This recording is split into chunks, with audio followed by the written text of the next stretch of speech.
Incumbent improves. Opposition fragments. Armenia's parliamentary elections take shape. Armenian election study poll by Nerses Kopalyan and Rafael Okhanessian. Published on May 6, 2026 on EVN Report. The third wave of EVN Report's voter behavior survey on the 2026 parliamentary elections, conducted by the Armenian Election Study, ARMES, has been released, displaying continuity in the general trend patterns of voter preferences on security, economy, and the direction of the country, with a notable increase in the job approval of the Prime Minister. When observing response patterns from the first wave and second wave of polling, this third wave demonstrates three important trends. 1. The Prime Minister's job approval has methodically increased from 36% in the first poll to 47.2% in the second poll and 49% in the current results. 2. Disapproval of his job performance, on the other hand, has declined from 45% in first poll to 35.8% in second poll and 33.7% in the current poll. 3. Public perceptions on the direction of the country have also strongly shifted. 38% saying country was headed in wrong direction, 35% noting right direction in the first poll, to 41.2% saying it is headed in the right direction, 33.3% noting wrong direction in second poll, and 44% in the current poll stating country is headed in the right direction, 30.9% noting wrong direction. The distribution for vote intention remains remarkably consistent throughout the three surveys, with civil contract enjoying a broad lead over the remaining opposition parties, while still falling short of securing the necessary majority to form a single-party government. At the same time, the fragmentation of the leading opposition forces creates a threshold problem for the Armenia Alliance and Prosperous Armenia Party, as neither reach the necessary threshold to enter parliament, while Strong Armenia remains the only opposition party that crosses the necessary electoral threshold. The remaining opposition parties, primarily defined by pro-West or third-way policies, demonstrate marginal electoral performance far below the minimal threshold. As displayed in the first two polls conducted by ARMES for EVN Report, the third wave is also the first survey of its kind utilized in Armenia, as it provides disaggregated data on non-committed or so-called undecided voters, which consistently make up 35% to 40% of the Armenian electorate. Collectively, the results of this third wave demonstrate five important developments. 1. Public perceptions on the economy have significantly improved, as observed in the polling period from December of 2025 to May 2nd. 2. Armenian society has also demonstrated a continuously positive assessment of the country's security environment, as a consistent majority note that Armenia's security has improved in the last year. 3. Large numbers of respondents approve of the Pashinyan government's handling of the Iran war, indicating growing public support for Armenia's foreign policy orientation. 4. Public perceptions on the TRIP project have observably eroded, and while more view TRIP beneficial than not, that margin has exponentially decreased from the first poll to the current one.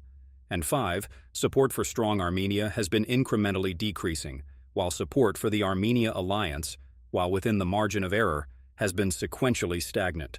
Methodology and design.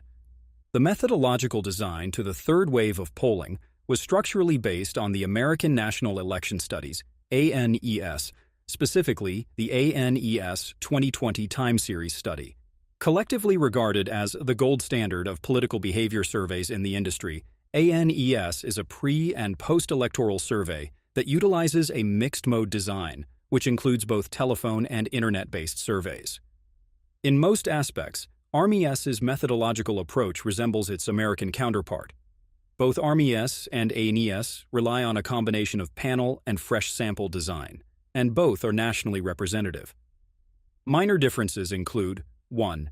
The use of mixed mode by ANES and telephone mode by ARMES, and 2. A pre- and post-electoral aspect by ANES, while ARMES is strictly pre-electoral.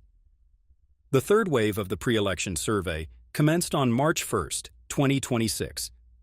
The telephone survey relied on a random digit dialing technique and sampled respondents in accordance with the population size and regional distribution of registered voters, as provided by Armenia's Central Electoral Commission. The design and development of each question was theoretically grounded to understand the electoral preferences of the Armenian voter through a sociological and socio-psychological lens. The survey consisted of the following sections. 1. Direction of the country and positional issues. 2. Partisanship. 3. Election and candidate evaluation. 4. Socio-demographic and socio-economic indicators. Respondents were asked a total of 23 questions with 14 questions related to the upcoming elections. The survey also asked questions related to the respondents' socio-economic and socio-demographic characteristics. The survey concluded on May 2, 2026, with a sample size of 925 respondents. At the 95% confidence level, the margin of error is 3%. Results. The survey asked respondents if the country is headed in the right direction or the wrong direction, an important question used in voter behavior polling that offers a more accurate observation of the public pulse. 44% of the respondents said Armenia is headed in the right direction, while 30.9% said it is not, with 24.7% not providing a position. This is a 3% increase in the positive response from the second wave and a 2.4% decrease in the negative response, demonstrating a net 5.4% improvement in public perceptions of the country's trajectory. The question on the job approval of the Prime Minister also demonstrated a positive trajectory for the incumbent party, as 49% approved of Nikol Pashinyan's job performance, while 33.7% disapproved, indicating a near-majority approval and a 2% increase from the previous poll. Interestingly, the somewhat approve remains constant from the second poll, but the strongly approve number is where the 2.6% increase is observed. Similarly, a 1% drop in strongly disapprove and 1% drop in somewhat disapprove is observed from the second poll to the current one, suggesting a consistent yet gradual pattern of growing public approval. Among non-committed or so-called undecided voters, 41% approve of the Prime Minister's performance, a 5.5% increase from the second poll, while 31.5% disapprove, similar to the second poll. The disaggregated data indicates that the Prime Minister has made important improvements among undecided voters, as his disapproval has remained constant, while his approval numbers have significantly improved. Public perceptions on the state of the economy remain one of the stronger indicators of electoral performance, and to better understand this dynamic, the survey asked two specific questions on the national economy, one retrospective and one prospective. The retrospective question asked respondents how do they qualify the current state of the economy when compared to the previous year, while the prospective question asked what do they think the state of the economy will look like 1 year from the present. On the retrospective question, 41.7% of respondents stated the economy was better now than it was a year ago, an increase of 2.2% from the previous poll. 21.6% noted it had stayed the same, a 2% decrease from previous poll, while 28.5% said it had gotten worse, an increase of 0.7%. An observable pattern appears to be the small shift from voters who had said that the economy was the same in the previous poll to now saying the economy has improved. With respect to the prospective question, 40.1% said the economy will be better, very similar to the 40.4% response from the previous poll, while only 11.6% said the economy will get worse, consistent with previous polling. Contextually, public perceptions of the current and future state of the economy remain quite positive, ceteris paribus, which demonstrates an alignment both with positive trends on the direction of the country question, as well as the job approval numbers for the Prime Minister. Considering the large percentage of non-committed respondents that have been the norm in all surveys conducted in Armenia after the 2020 war, including our 2021 pre-election survey as well as in the first and second waves of this series, along with other prominent polling outlets such as IRI, we clearly anticipated a similar pattern for this wave. To address this fundamental problem in polling, and to decipher the problem of conceptualizing the non-committed electorate, ARMA's constructed a series of positional questions designed as proxies and employed respondents' answers as a heuristic instrument to classify and predict their prospective vote choice. Positional questions are used in developing countries and broad-ranging regional survey projects, such as Afrobarometer and Arab Barometer, to deduce electoral behavior. In this survey, we asked questions to qualify respondent perceptions on justice and accountability, Armenia's security situation, the TRIP, Trump Road for International Peace and Prosperity Project, and the government's handling of the Iran-US-Israel war. Respondents were presented two varying policy positions, with one position aligning the response with the incumbent government and the other with the opposition. The first positional question asked respondents to specify their stance on the following questions.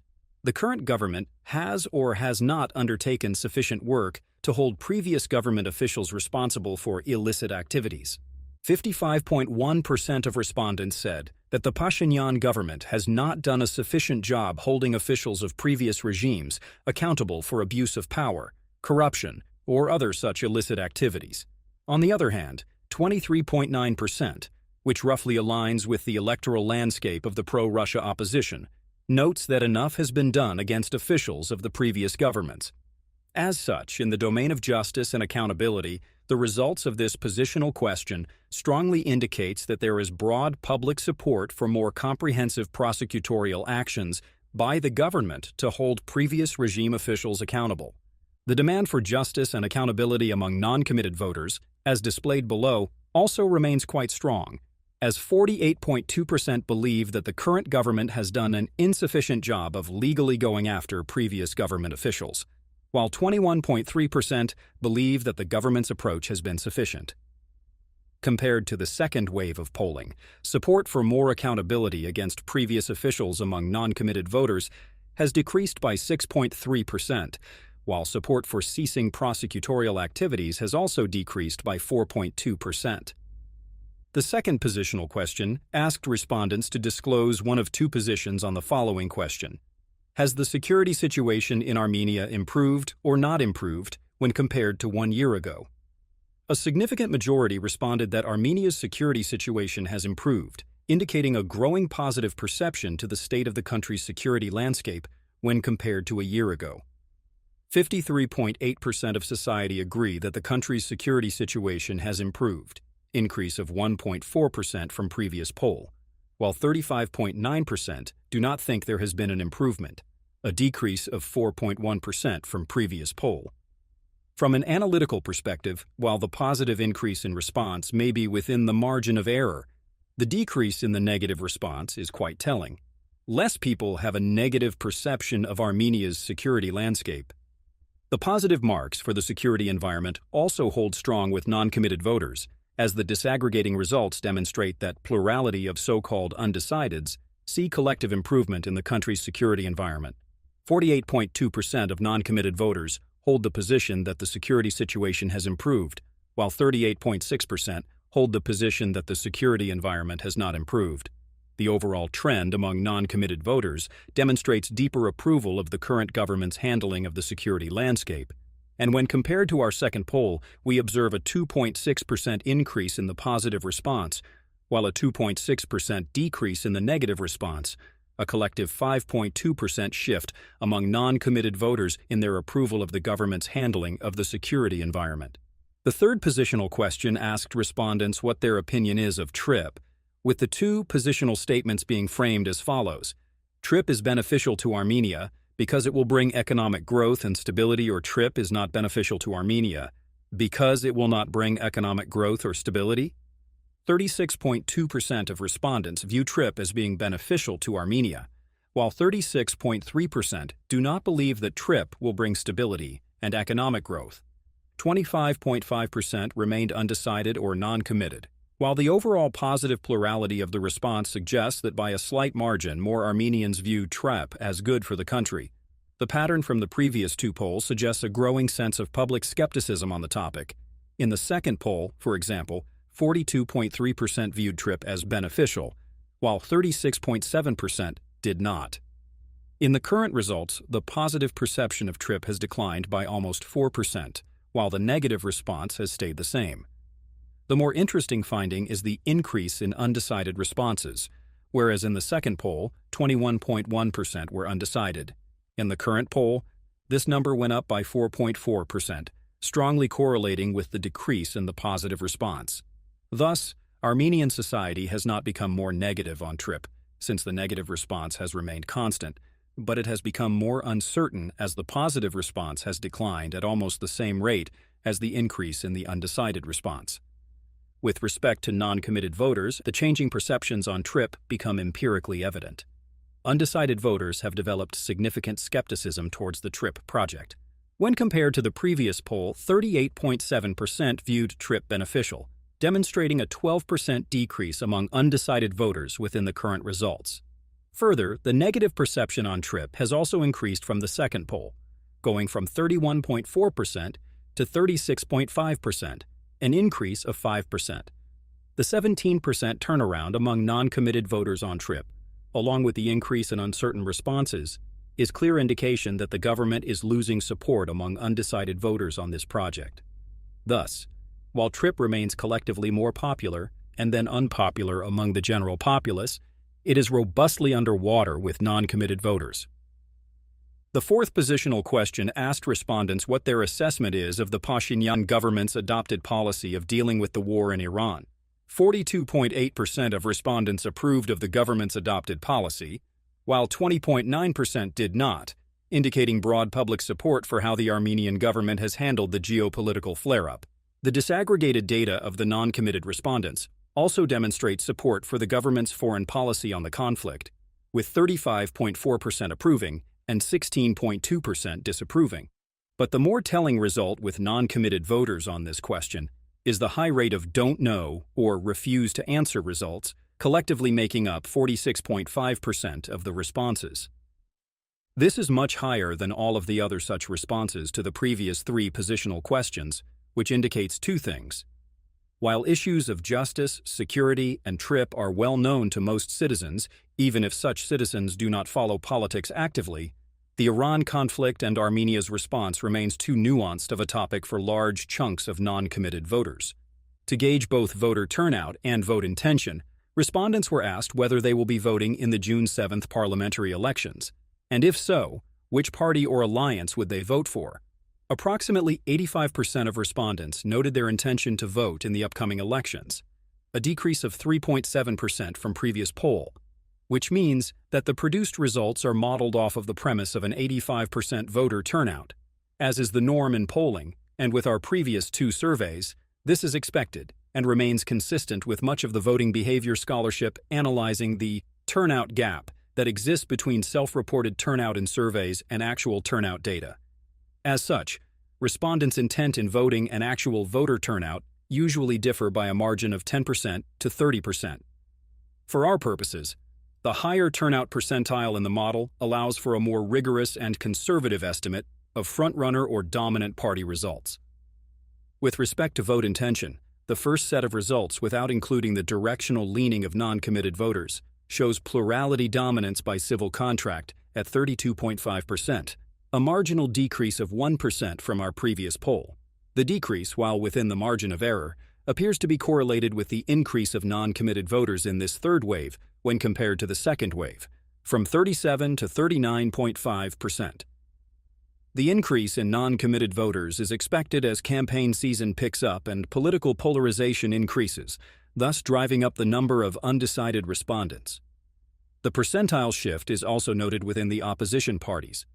Strong Armenia, headed by Narek Karapetyan as proxy for Russian-Armenian tycoon Samvel Karapetyan, comes second with 10.1%, a decrease of 1.3% from the previous poll.